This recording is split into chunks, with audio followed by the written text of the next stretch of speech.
Hello there! Holy crap, Lewis! It's Professor Oak, the Pokemon Professor! You were close! Yes, you don't need to tell me all this. I lived through Pokemania. State your business. Wonderful! Ah, so you're here to send me off on a journey to collect all 898 different species of Pokemon, including regional variants, I see. Perfect! You made it! See you! Wait! It's the sky! Did you just say POKEGIRLs? Say no more, Professor. I will accept this noble mission in the name of science. Here is a present for you! Very funny, Professor. Well then, guess I better get going.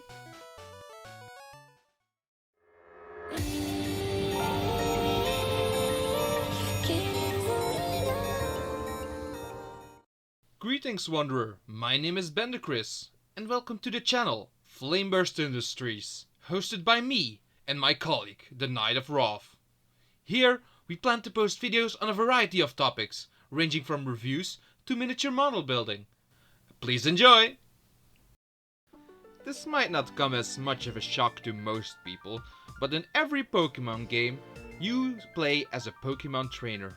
Each generation brings us new hero trainers to play as. And ever since Pokemon Crystal, you've been given the option to pick between either a male or a female trainer. There are even indications that this would have been an option since Generation 1, however the girl trainer got cut before the game was released. Of course, granting you the chance to choose the player of your gender might give you higher immersion, granting you the ability to more easily self-insert yourself into the story. However, growing more enlightened over the years, I personally came to a shocking conclusion. So, the girls are kinda cute? I don't need to self-insert. So why don't I just let this pretty lady carry out this Pokemon journey in my name? After all, were I not to pick this character, she would have been absent or have a greatly diminished role throughout the game. That would have been a shame. In short, I've always preferred the POKEGIRLs. So when I heard that ARTFX, which you might remember as the same line that included the high quality Shaman King figurines I showed off in my previous video, also started selling some figurines based on the player characters from Pokemon, I started pre-ordering. Let's take a look, shall we? I'm gonna go over these girls region by region. Let's start with the girl from Kanto. Technically, there weren't any female protagonists in the original Kanto games, which were red and green in Japan, but as I said earlier, concept art reveals there might have been plans to include one from the start. Additionally, this girl also appears in the Pokemon Adventure manga in a leading role, where her name is Blue in Japan and Green in the English release. But if that sounds confusing, you could always call her Leaf, as this box does. This name is derived from the Generation 1 remakes, Fire Red and Leaf Green. By the way, last time I checked, they didn't rename the boy Fire. So why, you ask, do they think Leaf sounds like a good default name for the girl? Leaf is a weird name. Maybe her parents were huge fans of the Norse explorer Leif Erikson, but they decided to spell it differently.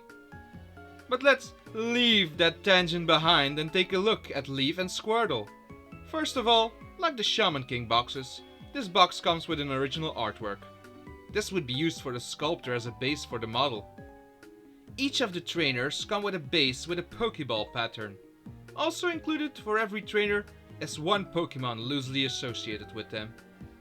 If you like the Pokemon, but not want to ruin your shelves with anime boys and girls, you could also throw the figures away and keep the Pokemon, because their quality is quite good by itself. Each Pokemon that comes with these figures also have little decorations that reference their type.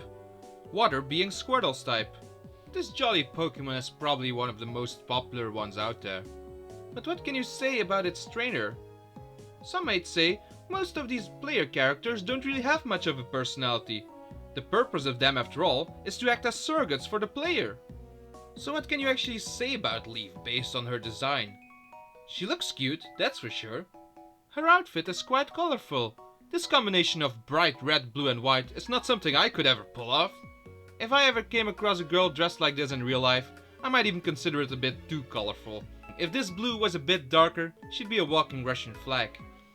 I don't think the Pokemon Company would ever have a region based on Russia, with the global climate being as it is what I would say if I wasn't a true Pokemon connoisseur. Any true Pokefan knows there's already been a Pokemon game that partially takes place in Russia. Do you know which one? Leave your answer in the comments. I'll give you the right answer later. Leaf's socks are pulled down, because, as you will notice later, a lot of these Pokegirls like to show off their legs. This would not fly well in the 1800s. Compared to the leg wear of the other Pokegirls, these socks seem to be made of a rather thick material. This means when the weather gets colder, or she has to travel through high vegetation, she can just pull them up. Which means Leaf thinks ahead, she can adapt. And this, in combination with her rather ordinary but functional hat, makes her seem like quite a practical girl. I would describe her as the most adventurous looking Pokegirl from the bunch. So anyway, panty check. Yep, she's wearing something. Black panties. Very neutral. Sadly, the main series doesn't give us many glimpses of a protagonist trainer's personality. Therefore, we have to turn to the anime, the manga, and spin-off games. These might provide us with more ideas on what these girls are like. Rather recently, a lot of these famous trainers were featured in a smartphone game called Pokemon Masters and Pokemon Masters X. I mean Masters X. Which I can't play because my smartphone can't handle it. Also, it's illegal in Belgium.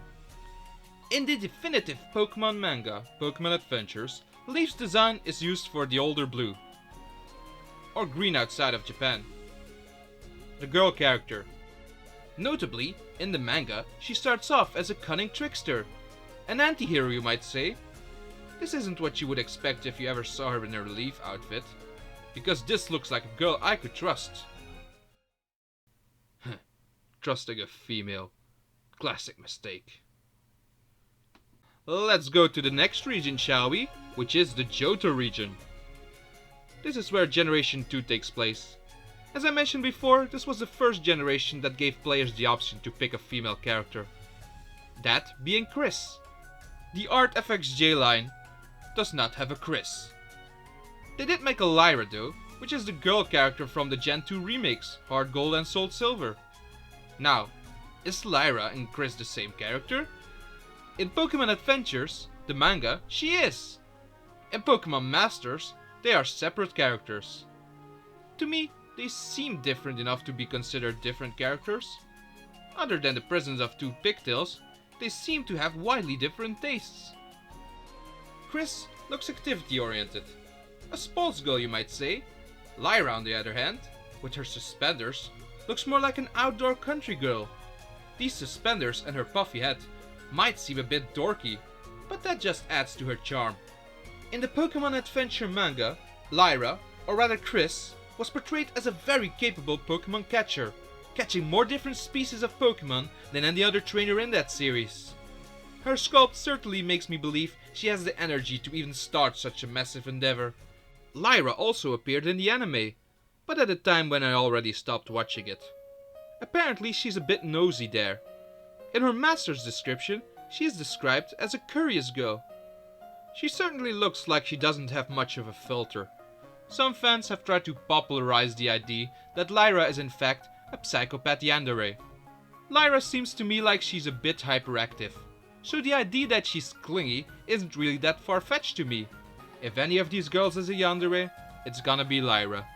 Maybe the reason we got Lyra instead of Chris is because Lyra got rid of the competition. Anyway, I feel like Lyra is a bit underappreciated compared to the other Pokegirls. Lyra is joined by her Chikorita. Let me ask you, what is Chikorita?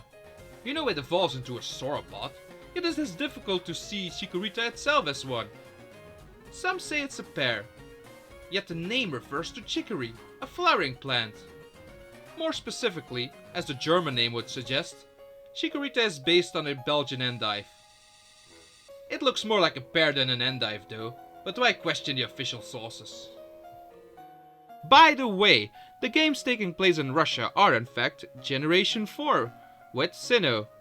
More specifically, the northeast part of it, which was based on the island of Sakhalin, which was fought over by both the Japanese and Russians.